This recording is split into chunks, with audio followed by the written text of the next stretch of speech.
2024 বৰ্ষটো শেষ হ'বলৈ মাজত মাথো কেইটামান দিন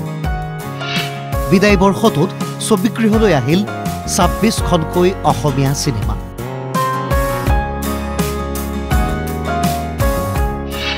বছৰটোৰ আৰম্ভণিতে অৰ্থাৎ 5 জানুৱাৰীত মুক্তি লাভ কৰিছিল কইনা কন্দা শিল নামৰ ছবিখনে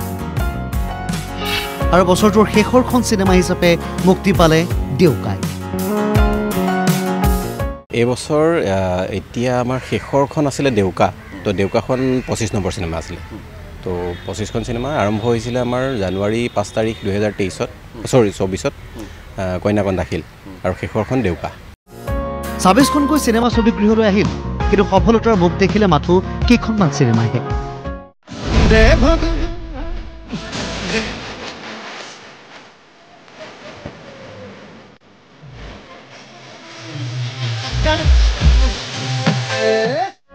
বিশেষকৈ ব্যৱসায়িকভাৱে অভিলেখ সংখ্যক সফলতা লাভ কৰিলে যুৱ পৰিচালক সুব্ৰত কাকতিৰ বিদুৰ ভাই চিনেমাখনে তদুপৰি চিকাৰ স্বৰ্গৰথ লোকেল কুংফু জয় হনুমেন অভিমন্যুকে ধৰি দুখনমান চিনেমাই লাভ কৰিলে দৰ্শকৰ মিশ্ৰিত সঁহাৰি আমি ব্যৱসায়ৰ ফালৰ পৰা যদি ক'ব যাওঁ তেনেহ'লে আমি নিজেই দেখিছোঁ যে এইবছৰ সবতকৈ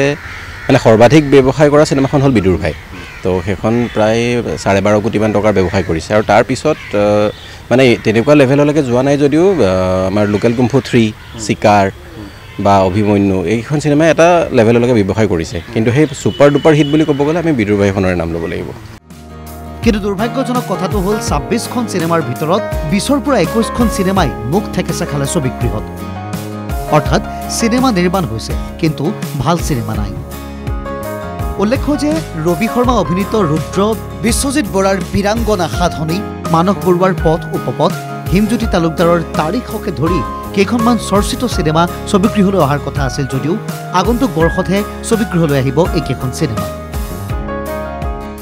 ৰিলিজ নোহোৱাকৈ মানে আমি আগতে গম পোৱা মতে ৰুদ্ৰখনো এইটো বছৰতে ৰিলিজ হোৱা কথা আছিলে কিন্তু এতিয়া শুনামতে সেইখন পিছুৱাই যাব 2025লৈ আৰু এখন আমাৰ ভাইমন দাখনো এই বছৰে ৰিলিজ হোৱা কথা আছিলে কিন্তু সেইখন 7 ফেব্ৰুৱাৰীলৈ পিছুৱাইছে চিনেমাখন আৰু পথ উপপথৰো শেষ পৰ্যায়ৰ কাম চলি আছে সেইখনো শুনিছিলোঁ প্ৰথমতে এই বছৰতে হৈ যাব বুলি কিন্তু এতিয়া আমি জনামতে গোটেইখন চিনেমা 2025লৈ গুচি গৈছে আৰু সেইখন গোটেইখন চৰ্চিত চিনেমা আৰু সবেই আশা কৰি আছে আৰু 6 ডিচেম্বৰত আগতে এখন চিনেমা লিষ্টিং হৈ আছিলে তাৰিখ আমাৰ হিমজ্যোতি তালুকদাৰ তো তাৰিখখন কিন্তু সেই যিহেতু 5 ডিচেম্বৰত আমাৰ পুষ্পা 2খন আহিলে